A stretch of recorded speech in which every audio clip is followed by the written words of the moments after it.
Meie suurim mure on tegelikult sündivus. Eestlasi lihtsalt ei sünni piisavalt palju, et me saaksime rahvusena edasi jätkata.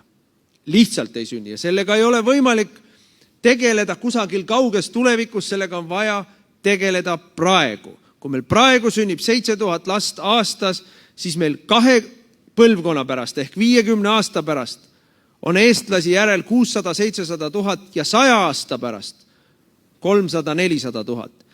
Selle rahvaarvuga ei peeta üleval riiki, selle rahvaarvuga ei kaitsta riiki, selle rahvaarvuga ei ole võimalik isegi meie territooriumid ära asustada. See tähendab meile rahvusena hääbumist ja väljasurenemist paljudele noorematele inimestele nende elu ajal.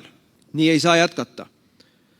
Me peame koheselt aru saama, et see on kõige olulisem teema, millega üldse tuleb tegeleda. Selle jaoks, et iibekriis ümber pöörata, ei ole ka mingisugust raketiteadust vaja. Me tegelikult teame, mida on teha vaja. Kui EKRE oli valitsuses, siis hakatigi ju tegema. Me vajame väga korralikke peretoetusi, suurperetoetusi. Me vajame kodulähedase lasteaia ja kooli alles hoidmist.